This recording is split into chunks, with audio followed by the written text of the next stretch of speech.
For decades, the question has haunted American sports. When will soccer finally break through?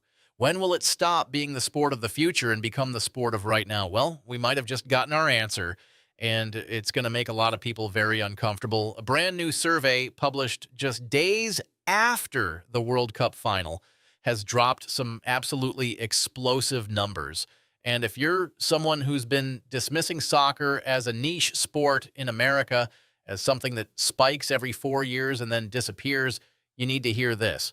According to 247Bet, who surveyed 2,000 Americans nationally representative of adults 25 and older across gender and state lines, just over 25% of respondents watched soccer for the first time during the tournament. Read that again.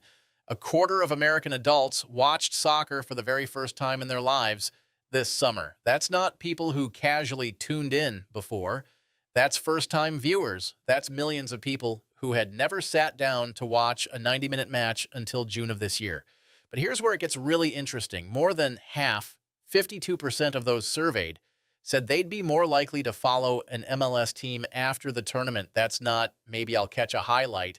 That's active intent to engage with the domestic league. MLS has been building slowly for years, adding expansion teams, bringing in international stars in their prime, building soccer-specific stadiums. And now they're sitting on a potential gold rush of new fans who just got their first real taste of the game at the highest level.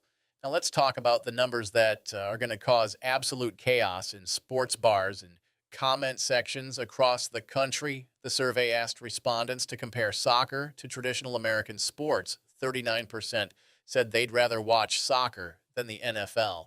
36% would take soccer over Major League Baseball. And here's the kicker. 49%, nearly half, said they'd watch soccer over college football. Let that sink in for a second. College football, the religion of the American South and Midwest, the sport that fills 100,000-seat stadiums every Saturday in the fall, just got beaten in preference polling by soccer by double digits. Now, before the pitchforks come out, let's be clear about what this survey is and isn't saying. This isn't a declaration that soccer has overtaken the NFL in total viewership or cultural dominance. The NFL is still king. But what this survey is capturing is momentum. It's capturing a shift in preference among people who just experienced something new. And that's what should terrify traditional sports leagues, because momentum is everything. Let's talk about what drove this. The United States men's national team didn't win the World Cup. They didn't even make it past the round of 16. They lost to Belgium 4-1 on July 6th at Lumen Field in Seattle. But that match, that loss, drew 33.09 million viewers on Fox, peaking at 41 million. When you combine English and Spanish language broadcasts across Fox, Telemundo, and Peacock, you're looking at 50.1 million total viewers. For a knockout round elimination, to put that in perspective, that's Super Bowl territory. That's bigger than most NBA Finals games. That's a cultural event, not just a sports broadcast. And it was Americans watching Americans in America in a tournament hosted on home soil for the first time in a generation.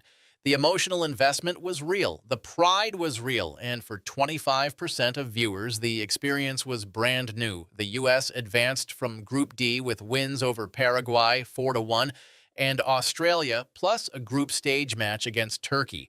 They played in front of packed stadiums at SoFi in Los Angeles and Lumen Field in Seattle. The atmosphere was electric. The crowds were massive. And millions of Americans who might have tuned in out of curiosity or patriotism found themselves genuinely invested in a sport they'd written off their entire lives. Here's why this matters going forward. The 2026 World Cup wasn't just a tournament. It was a months-long advertisement for soccer, broadcast into every corner of American culture. From June 11th to July 19th, you couldn't escape it.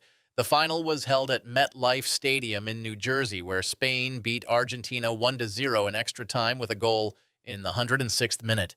48 teams, 104 matches, 16 host cities across 3 countries. It was everywhere. And now, as we roll into late July and the survey data comes in, we're seeing the conversion numbers. MLS is about to walk into the back half of its season with a potential wave of new fans who've been primed by the World Cup. They've seen what the sport looks like at its peak. They've felt the tension of a knockout round match.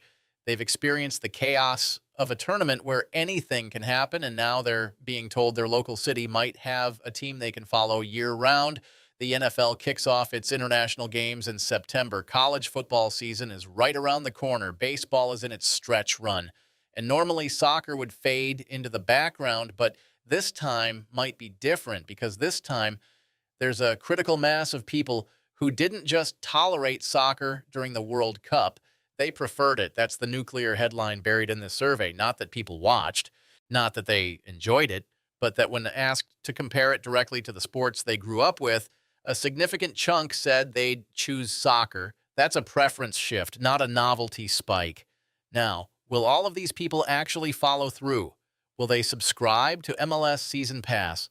Will they learn the names of their local team's roster? Will they show up to matches? That's the billion-dollar question. Intention and action are two different things, but the fact that the intention exists at all in these numbers after a single tournament is remarkable. The traditional counter-argument has always been that Americans don't have the attention span for soccer, that the lack of commercial breaks kills it for TV, that the low-scoring games don't provide enough dopamine hits. And yet, 50 million people watched the U.S. get eliminated. 50 million people sat through 90-plus minutes of play to watch a loss. That's not casual viewership. That's investment. So where does this leave us? The survey was published on July 27th, just over a week after the World Cup final. The data is fresh, the emotions are still raw, and the sports landscape in America is about to get a lot more competitive. Because if even half of that 25% of first-time viewers sticks around, if even a fraction of that 52% actually follows MLS, the league is looking at a seismic shift in its audience base. This is the inflection point soccer in America has been waiting for. Not a promise, not potential, but actual measurable conversion. The world reacted to the U.S. hosting by showing up in massive numbers, and Americans reacted by watching in massive numbers. Now we wait to see if those reactions turn into habits, because if they do, the next few years of American sports are going to look very, very different.